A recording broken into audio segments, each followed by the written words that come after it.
Well, good morning, everyone. There's lots of participants joining our room, so we'll let them do that while we get started. My name is Mary Wiley. I am Executive Director of Niagara Connects, and we're thrilled to be hosting today's webinar in partnership with the Niagara Suicide Prevention Coalition. And here at Niagara Connects, we began working with the Suicide Prevention Coalition about 10 years ago. They were one of the leaders among the 65 organizations that work together in Niagara to collectively build the Niagara Mental Health and Addictions Charter. And that's a framework that's woven into the strategic priorities of many organizations serving people in the Niagara-wide community. And it's so great to see the Suicide Prevention Coalition, the growth and all of the great work that the coalition is doing in our community over the past decade, and lots more to come, I'm sure. So just a couple of housekeeping items to get us started off. Here at Niagara Connects, we're navigating the pandemic with some new technical supports. So as a team, we've been working with our presenters to make sure that this webinar runs really smoothly. And I guess we would just ask that you bear with us as we keep learning together. So as the webinar begins, please note that we are recording. Our goal is to post the archive of the webinar as on a piece of evidence on the Niagara Knowledge Exchange so that it can be used for other purposes, and people who couldn't participate today can still learn about the information that's being shared. And so we're asking that everyone remain muted with their cameras off, and you will see the slides on your screen as we work through the agenda for the hour. If you have any technical issues or glitches, please use the chat box function to report and ask for help. We will have several polls pop up during the webinar. And if you're using a browser to participate in this webinar rather than the downloaded app, there is a possibility that the polls will not show up properly for you. And if that's the case, we apologize for any inconvenience. We ask that all questions and comments be asked in the chat box so that there's sort of one place for us to follow that. And thanks to Rachel Gilmore, also a member of the Niagara Connects team, for managing the chat box for us today. And she will help to address the questions, or we'll call upon them at the end of the presentation. There will be an allotted question period after the presentation, and you can also ask your questions then.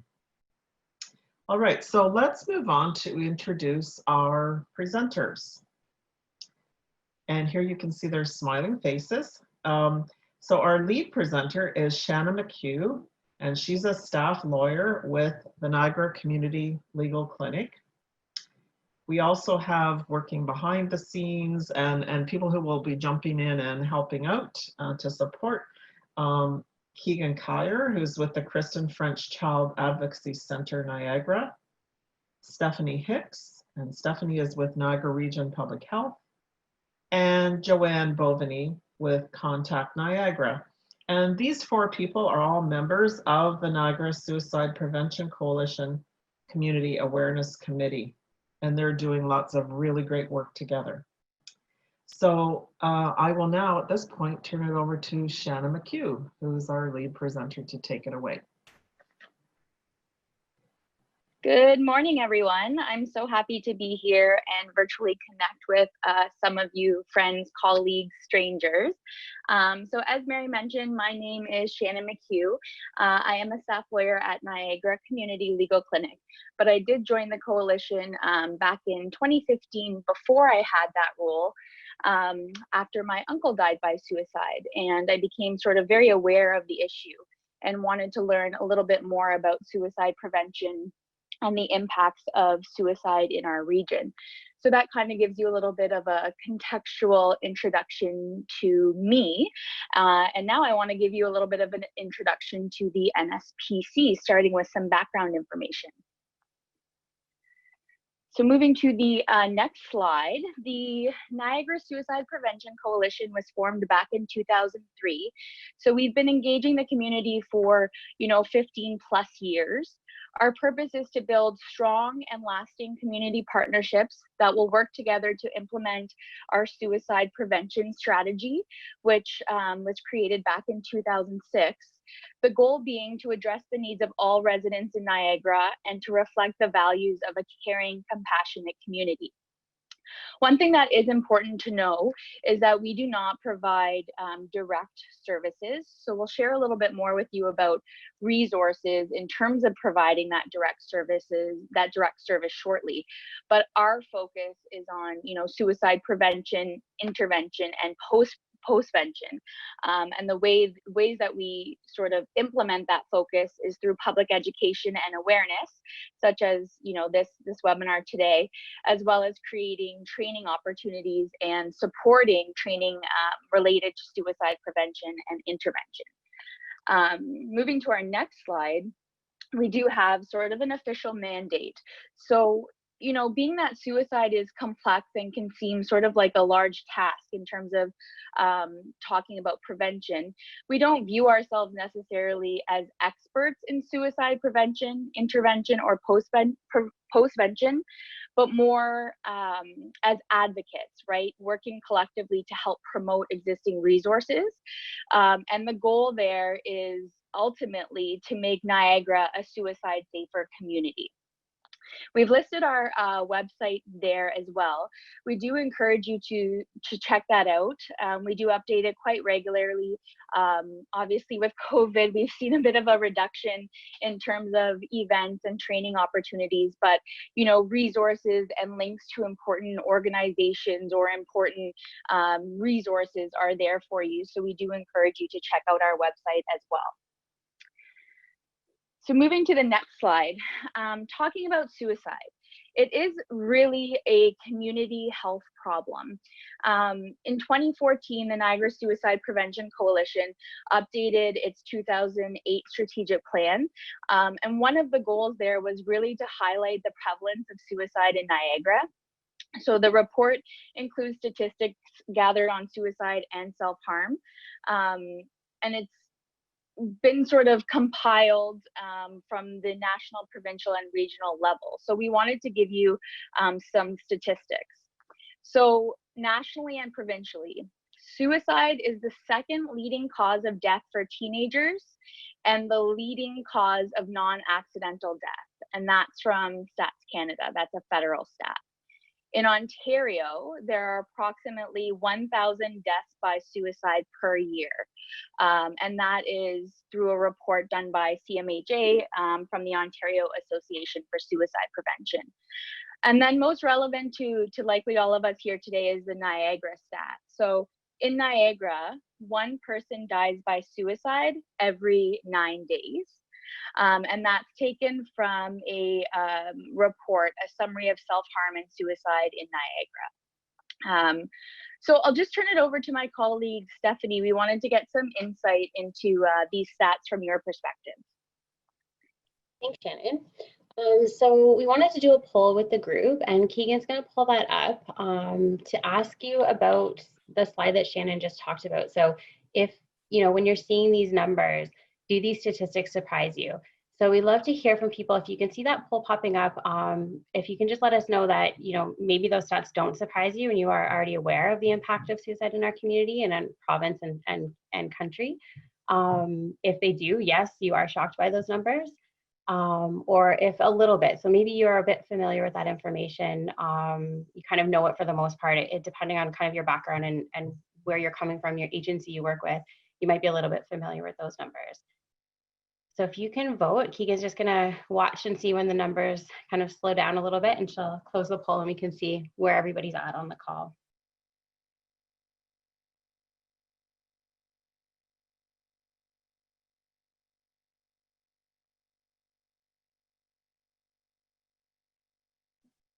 Don't hesitate also to ask some questions in the Zoom chat if there is any questions regarding the information that is provided on the slides, okay?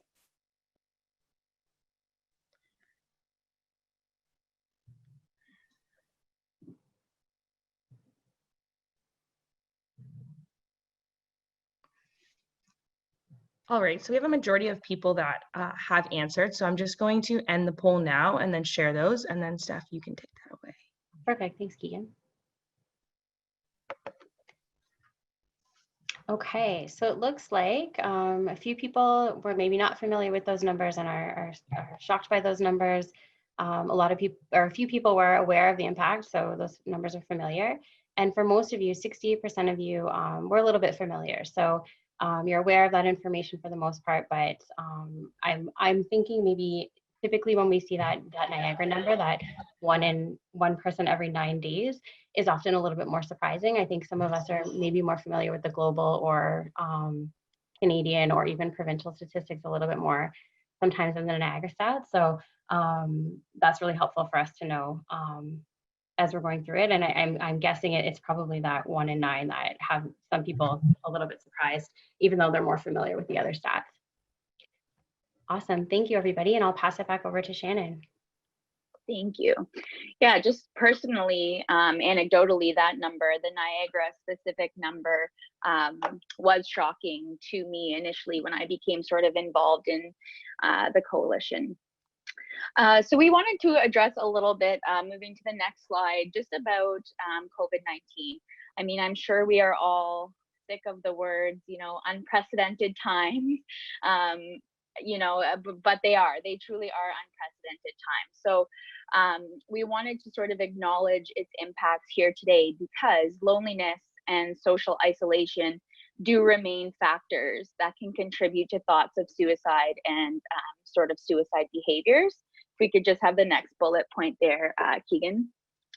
And with physical distancing and social isolation, you know, our messages are even more important to share with residents of Niagara.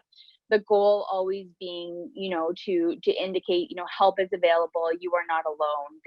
There is hope. So we kind of wanted to get a sense of how your organizations might be impacted by COVID-19. So I'll turn it over to Stephanie for our second poll. Awesome, thanks Shannon. Again, so our second poll question, as Shannon mentioned, is asking about your agency. So we're looking to kind of get a sense of whether your agency has seen an increase in people accessing services, and whether that's a significant increase or a slight increase. We also note that maybe some people have actually even seen a decrease in services. We have heard that a little bit as well. And some of you may be providing service as usual. So we're just looking to get a sense. You know, we know that COVID has a significant impact on our personal lives, everybody, and as well as our professional lives. So just to get a sense of where the group is at and how people land. And as Joanne mentioned earlier, that if you have sort of comments about that, or you have some information as to why that may be, or why you think that might be up or down, we're happy to note that in the comment section as well.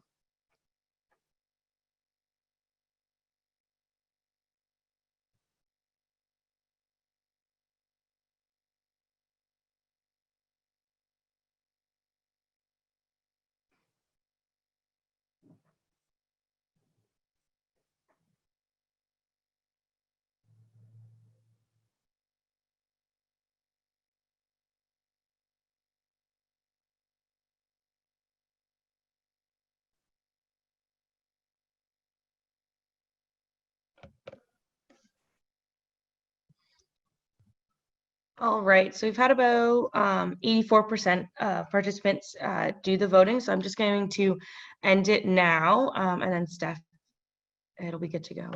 Okay.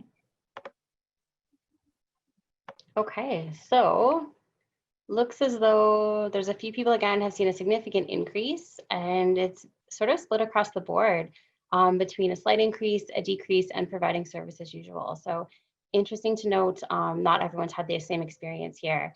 And that could be, I think, probably depending on where you're coming from and what services you're providing or how you're working with residents in the community. So thank you for that. That's helpful to know. And I'll pass it back over to Shannon. Yeah, thank you, Steph. That is really interesting, right? I think it just speaks to sort of the diverse group of people that we have on the call for sure. And, you know, I don't know for other people, but I think, you know, if you had asked this question maybe end of March, beginning of April, it might have been different, right? As the times sort of change and as we all adapt, right? So we thought it was important at this point to just talk a little bit about, okay, NSPC does not provide direct service. Where can people go, especially if you might have clients or, friends or family who might be in need of some services. So if we can go to the next slide, and I appreciate that, many of you might be aware of these resources, but I do think it is sort of a good reminder. So if you or someone is in crisis, we point out that for adults, you can reach the Coast 24-hour crisis line, and for children and youth, you can reach out to Pastone Mental Health. They also have a 24-hour crisis line. There's a couple additional sort of resources that we list on our website that we again encourage you to check out, some of which include Distress Center, the Kids Help Phone, the First Nations and Inuit Hope for Wellness Helpline, and Crisis Service Canada. And what's really interesting is that some of these resources are now even offering, support by text message, which, could be helpful, especially in this COVID era. So we do encourage you to check out these resources. And again, just as a reminder that we as a coalition do not provide direct services. So the question then becomes, what do you do? So we want to talk to you a little bit about that and share some of our successes with you over the years. So, we did engage and collaborate with the community, as mentioned, to help create the regional strategy back in 2006. We have hosted and co-hosted 3 suicide prevention conferences locally, and those were a mix of both provincial level and federal level conferences. So quite wide sweeping. We also trained 10 members as trainers in the Living Works Suicide Prevention Training Program known as Safe Talk. So, we've contributed to the ability of others to train people in Safe Talk, sort of furthering the reach of some of our goals. If we move to the next slide, I can tell you a little bit about our tip card, which we'll get into more detail later. But we do have sort of a tip card in wrap card format available for distribution in both English and French. We've trained 500 community members in Safe Talk free of charge. That was through a grant. As you can tell from today, we've collaborated with Niagara Connects on a couple of different projects. We've released two webinars, plus I guess this one now we'll have to add into the mix. We've collaborated with community groups focusing on youth suicide prevention initiatives. So we created, we assisted in creating the Youth Suicide Prevention Protocol. We engaged in the Youth Engagement Summit, so a lot of work being done around youth. In December 2014, we released a community review related to suicide and self-harm behaviors in Niagara, and we also included in that 6 recommended action steps. In 2015, we released a fancy new logo. We've really in recent years had time to sort of dedicate our efforts to enhancing our website and sort of creating a social media footprint. And so that's what we've been working on the last few years. And as Mary mentioned earlier as well, we were sort of active in building the mental health and addictions charter back in 2014.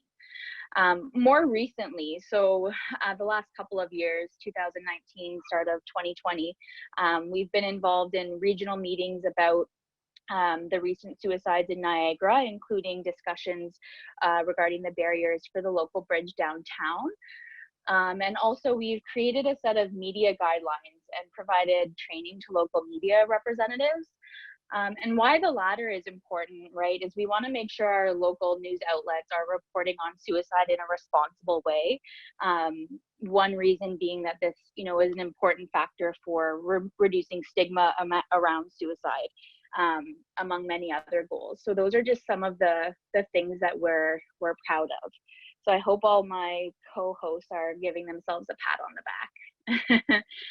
And it's not alone that we're able to do these things. So you know, it truly is through collaboration. If we could go to the next slide.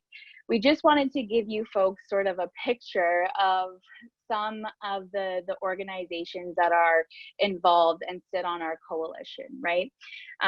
So we're a non-funded coalition. We're made up of community members and agencies. Some of them you'll see there, right? Distress Center Niagara, Niagara Region Public Health, Quest Community Healthcare, Pastone, FACT, Centre de Santé, John Howard Society, et cetera, et cetera. And if I didn't say your name out loud, it's not because we don't value your contribution, but you know, we are currently represented by 23 agencies in Niagara, which I think is truly a wonderful thing. And the work of the coalition is carried out by its members, and we can't thank them enough. One of the important things to mention here is that, you know, most of our agencies involved or members involved have what we would call a day job, right? So their dedication and commitment to the NSPC kind of falls outside of their regular, you know, responsibility. So it's truly a commitment that we can't be more thankful enough, and it's very important that we acknowledge them. So, of course, we wouldn't have you here if we didn't have something we wanted to share and an ask that we wanted to make of you. So we are really vamping up our resources this year. So we have revamped our tip card, and we've also created a whiteboard video, which some of you might be aware of. So the goal of these two resources is really to provide awareness about those statistics that I shared earlier, and to highlight the statistics specifically in Niagara, and to encourage help-seeking behavior. So the key messages or the deliverables that we want to sort of get across are, you know, suicide rates in Niagara are high, but help exists for those people having thoughts of suicide. So we're really, really proud of this, you know, whiteboard video that we've created.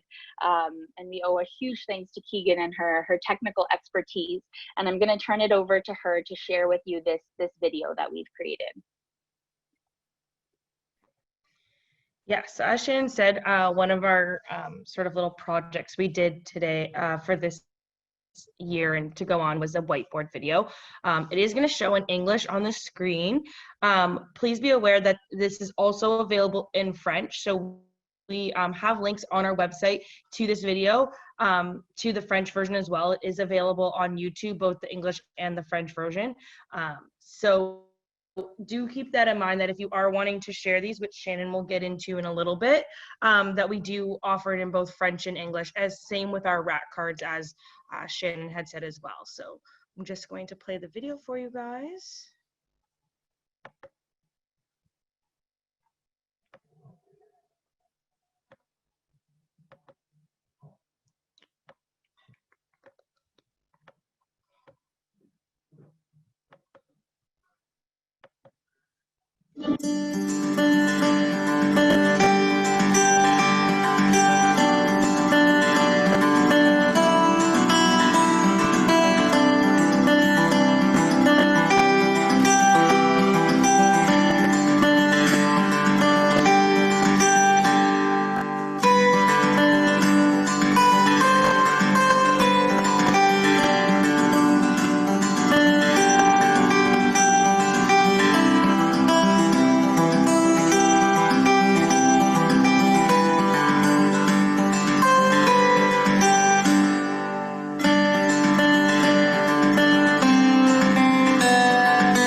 right, so that is our video. I hope you guys enjoyed it. As a team, we really did work hard, and we tried to capture as much as we possibly could in a short amount of time, just because we know that if we put something that's too long on, the retention for individuals watching it sort of will go down. So we tried to capture as much as we possibly could in a short amount of time to be able to get the stuff that we're looking at across to the community and to clients or the services that we are providing. So I'll just go on, and then you can take it away, Shannon.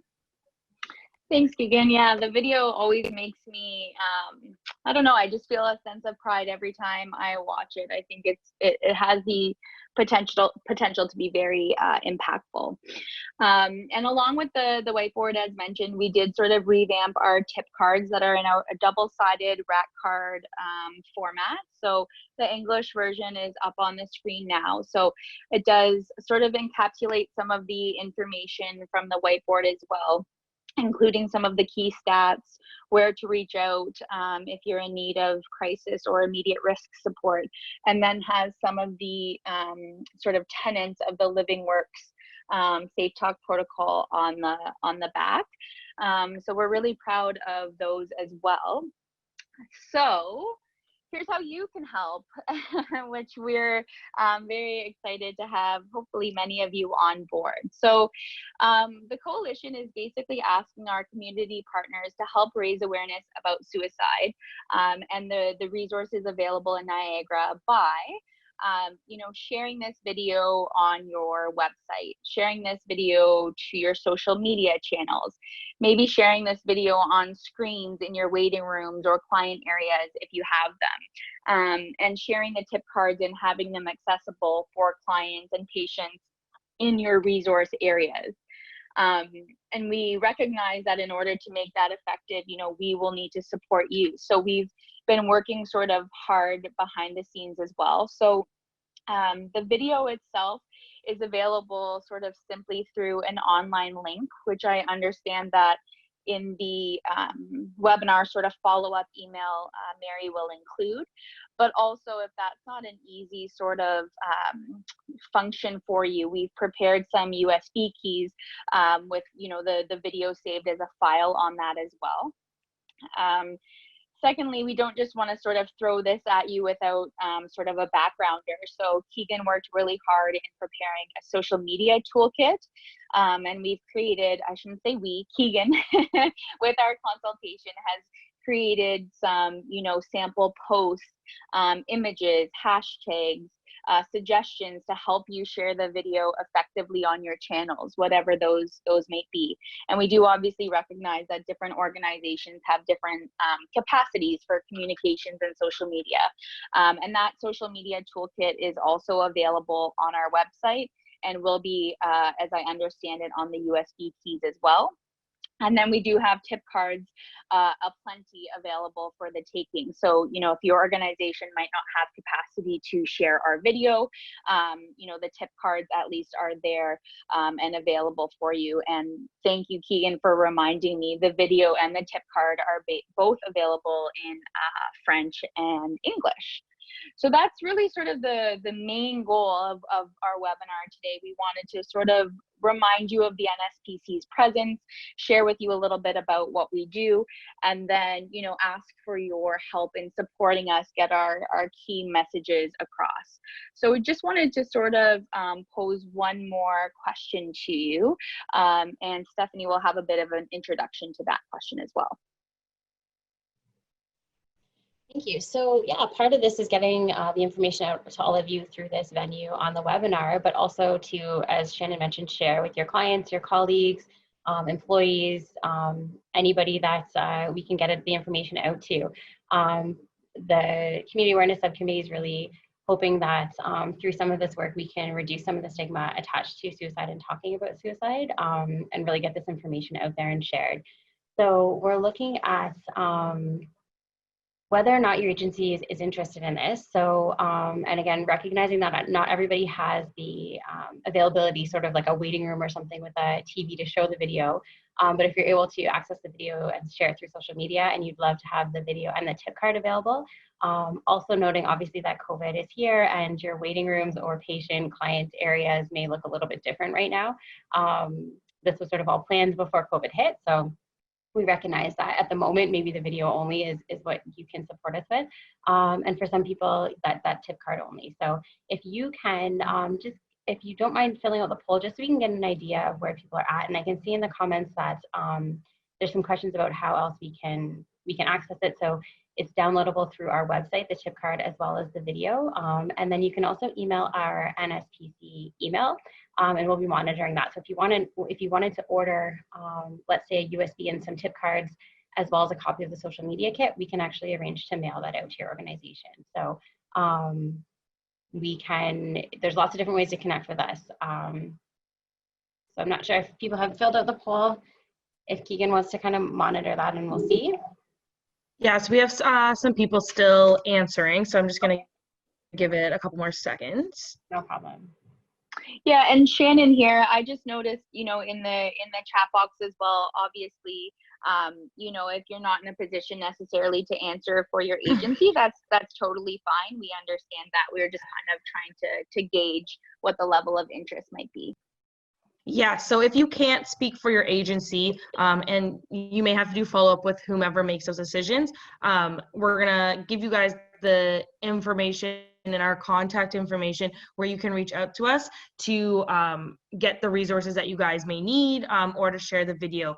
If whoever you need to speak with to represent your agency and to get this, you can also show the video via our website as well, as it is on there. So if they'd like to see it before confirming a yes or a no, then we have that available as well. So I'm just going to end the poll and share these results. Sure. And just speaking to that as well, you're also welcome to share this on your personal social media channels as well. It's not sort of just to agencies to be able to do that. We'd love to share it in any way possible. So your friends and family, if you're not able to maybe share it through your organization, please take the online video and share it on your own channels as well. Okay, so it looks like most of you are interested in both the video and the tip card, which is wonderful. We'd love for those things to go together. And some for the tip card only, and I'm guessing that's probably people aren't able to show the video, or there's not a TV or something to be able to do that. So that's wonderful. We really appreciate your support in that. And again, we go back to kind of that statement that suicide prevention is everybody's responsibility. We have a lot of various organizations and members who are volunteering on the Suicide Prevention Coalition, and the way to get this messaging out through all of the rest of you is just wonderful to see. So we appreciate that. Yes, thank you. I don't think my self-confidence could have handled a different answer. So I'm just very grateful, Shannon, here to all of you for your interest. And I know some answers to your questions have been floating around in the chat by my colleagues, but just to re-emphasize, if we could go to the next slide, all of our contact information is there. And we'll make sure that this information gets out to you in sort of the webinar wrap up at the end when Mary sends out a follow-up. So we'll make sure that gets to you. But to order specific materials, to pose any questions that you might have, we are monitoring our email there at the top for just some general information, to review the video again, etc., to download the social media kit. Our website is listed there as well with lots of valuable resources. And you can also find us on Facebook at Niagara SPC. So that really wraps things up in terms of all the talking I'm going to do. I'm sure you folks are sick of my voice, but we're certainly welcome to any questions you might have. If they haven't been adequately sort of addressed in the chat, feel free to unmute yourself and pose the question, and myself and my colleagues will do our best to answer. Okay, so actually I'm just going to jump in quickly, Shannon, just for some questions that I've seen. So there's been some questions about the social media toolkit as well as just our social media channels. So just to pose, so social media toolkit is essentially just a document that has pre-written posts for Facebook, Instagram, and Twitter based on what your organization has as a platform for the use of it, you're more than welcome to use those as a guideline. So you can simply copy and paste those for each of those things, for each of those platforms, and or you can definitely reword them and use some of them. There are some hashtags that we thought of that would really allow us to be able to capture and highlight who's using the hashtags, as well as who's posting about the information that we've given out today and just in general. So it is really just a guideline just to help you guys sort of have those social media things already put in place. Just because I know at our organization, so at the Kristen French Child Advocacy Center, we don't specifically have, let's per se, a social media people. Like, it's usually us, and we do have some marketing people helping us in the background to boost those posts, but we initially usually write up that content. So if that's something that you guys have as well, usually I will just send some content over, such as the blurbs that I've posted, and then they can either rejig them a little bit or reword them. So it depends on what your organization has in regards to social media platforms. So it is very universal. In regards to the social media for us as the Niagara SPC is only Facebook, just because having other platforms, it's not, we look after that. So us as a committee, so Joanne and myself, we actually look after the Facebook and the social media on top of all of our other jobs that we have to work with. So we are looking to expand possibly into other platforms of social media, but currently right now it is just Facebook. However, the social media toolkits have posts made out specifically for the use of Instagram and Twitter as well. So hopefully that answers some of your questions.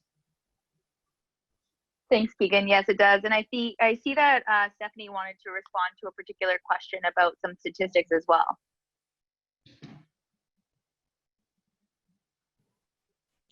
Yeah, I had just posted that. It's really. Oh, sorry.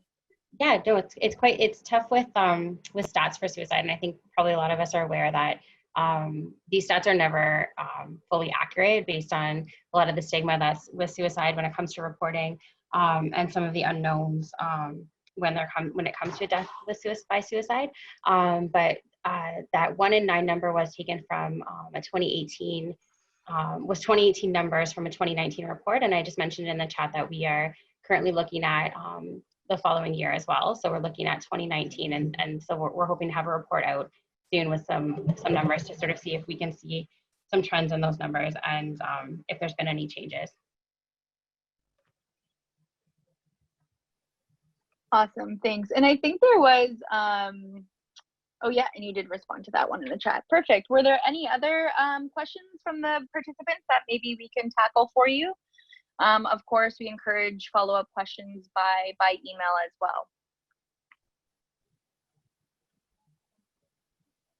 Okay, well, thank you so much. I really appreciate all of you logging in to sort of hear about recent statistics and ways that you as an organization or a person might be able to assist. And maybe I'll just turn it over to Mary to do a quick wrap up.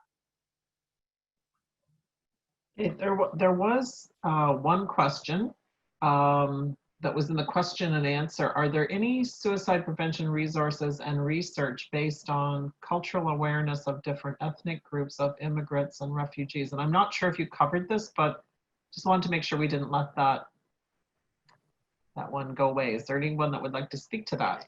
Yeah, so I just noted, and I'm not sure if I'm using the technology properly. I tried to respond back. I'm not sure if that worked. It's Stephanie.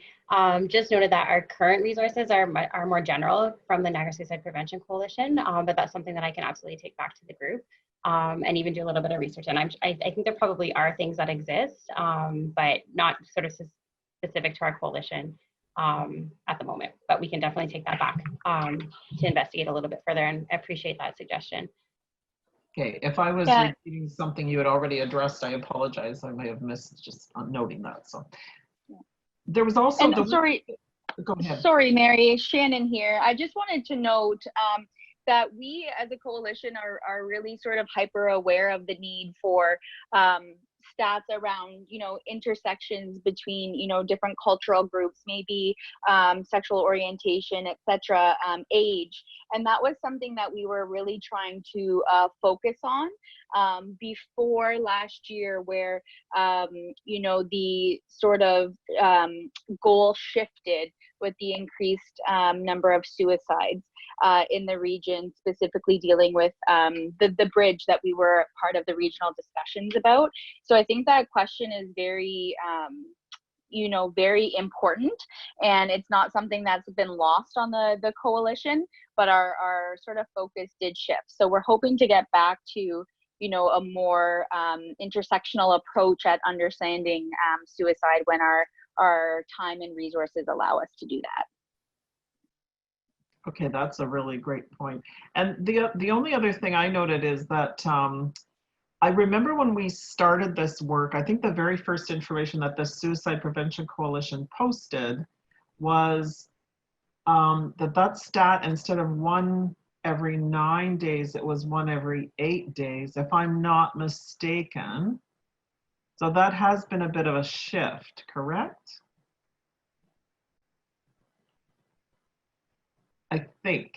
So does that suggest that things are, that this work is to me, it suggests that things are headed in the right direction in terms of strengthening our whole approach to mental wellness in Niagara. So if I'm reading the stats correctly.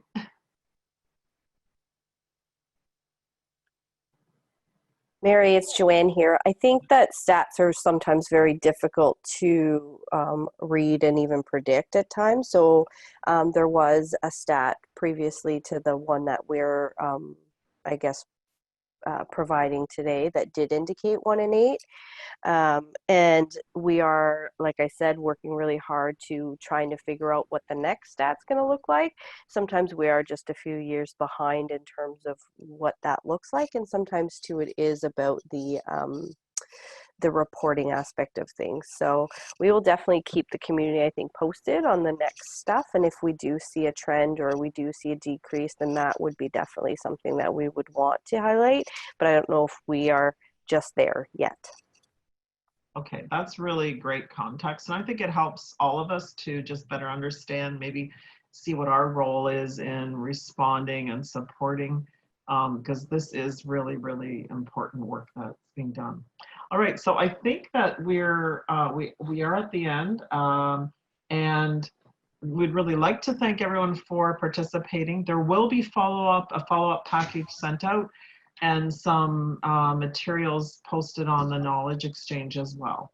And we just welcome, if you have questions and follow-up, by all means, send us an email and we will pass it on, or you have all of those email addresses there to connect directly.